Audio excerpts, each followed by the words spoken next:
अहंकार से बचना चाहिए। कभी भी दूसरों को कमजोर ना समझे। अर्जुन और कर्ण के बीच युद्ध हो रहा था। कर्ण के प्रहारों का अर्जुन के रथ पर कोई असर नहीं हो रहा था। यह देखकर अर्जुन को लगा कि कर्ण के बाणों में शक्ति नहीं है। महाभारत के ऐसे कई प्रसंग हैं जिनमें सुखी जीवन के सूत्र बताए गए। अगर इन सूत्रों को जीवन में उतार लिया जाए तो हम कई समस्याओं से बच सकते हैं। यहां जानिए अहंकार से जुड़ा महाभारत का एक प्रेरक प्रसंग। इस प्रसंग में श्री कृष्ण ने अर्जुन को समझाया था कि घमंड नहीं करना चाहिए और शत्रु को छोटा ना समझे।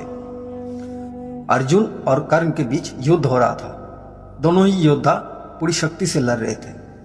अर्जुन के बाण कर्ण के रथ पर लगते तो उसका रथ 20-25 हाथ पीछे खिसक रहा था, जबकि कर्ण के प्रहारों से अर्जुन का रथ थोड़ा सा ही पीछे खिसकता था। जब कर्ण का बाण अर्जुन के रथ पर लगता तो श्री कृष्ण उसकी प्रशंसा कर रहे थे, लेकिन अर्जुन के प्रहारों से जब उसकी रथ खिसकता था तब ये चुप रहते थे। श्री कृष्ण के मुख से कर्ण की प्रशंसा सुनकर अर्जुन से रहा नहीं गया। उसने श्री कृष्ण से पूछा, हे केशव, मेरे बाण कर्ण के रथ पर लगते तो उसका रथ बहुत पीछे खिसक जाता है, जबकि उसके बाण से मेरा रथ थोड़ा सा ही खिसकता है।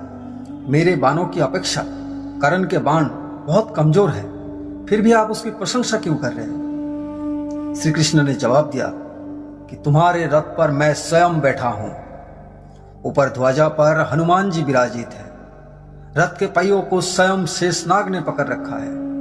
इन सब के बावजूद कर्ण के प्रहार से यह रथ थोड़ा सा भी पीछे खिसकता है तो इसका मतलब यही है कि उसके बाण कमजोर नहीं है। तुम्हारे साथ मैं स्वयं हूं और उसके साथ सिर्फ उसका पराक्रम है, फिर भी वो तुम्हें कड़ी टक्कर दे रहा है। इसका मतलब यह है कि कर्ण बिल्कुल भी कमजोर नहीं है। ये बात सुनकर अर्जुन का घमंड टूट गया।